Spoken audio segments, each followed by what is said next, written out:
Welcome to another episode of Daily Gym. Time management has been the subject of many books, blogs, research papers, and other forms of multimedia, but in the end, there's no clear-cut answer on how to best manage your time.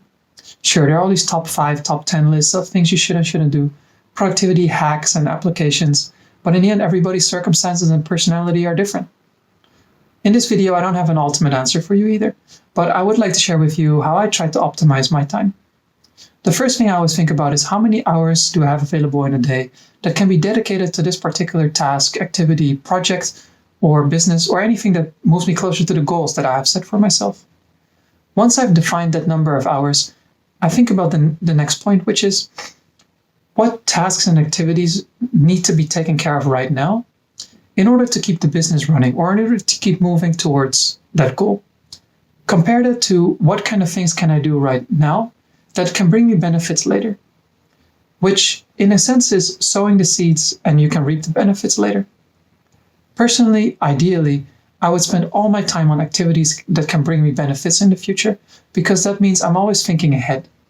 While if I'm too focused on things that need to be taken care of now, I always feel like I'm firefighting, and at some point it gives me the feeling that I'm trapped, that I'm caught in the moment, and that if I would take a step back, or I would want to allocate my time differently, or I want to go on a holiday, things wouldn't move anymore and come to a standstill. I always try to avoid that time, so I always try to think ahead and take actions that bring me benefits in the future. That brings me to the third point, which is related to a video about delegation I made a few days ago. If I have too many things that are going on right now, I feel I haven't done my job properly. My goal is always to make myself obsolete. And the way I do that is either by delegating, by outsourcing the business or the work, or by simply cutting out the tasks from my life. Many times people will give the reason of, we have been doing this before, so we need to continue doing this, otherwise we cannot survive.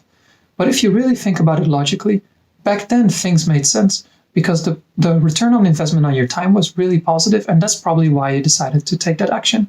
But as you grow and develop, you get a bigger network, you get more clients, your team grows as well. The return on investment on that particular activity starts declining, and the return on investment on other activities starts increasing, which means you have an opportunity cost. So in my case, again, I always try to think about, can I allocate this task to somebody else, or simply cut it out and spend my time on a more beneficial way right now? The final 2 points I have are more mindset related. Many people, especially if they're an employee or they're a business owner that has employees, or there's someone who has built up a lot of clients, will feel at some point that they're no longer in control of their time. Sure, people have requests of you, but ultimately what people require from you are certain results. How you get to those results many times is not defined, and it's ultimately up to you how you get there. Even if people pressure you to do it in a certain way, that means there's still an opportunity for you to negotiate with them and show them there's a different way in which you can do it in half the time, which means you free up half the time to do something else. So in the end, I always feel that other people controlling your time or you controlling your time, the answer for me is always, I control my time. And it's just a matter of how I think about it. The final point is, in my opinion, don't stress too much about how do I spend my time in the most efficient way right now? Should I be doing this activity or not? Because frankly, you never know the payoff of a certain activity. All you can do is just keep doing activity after activity that you think brings you closer to your goal.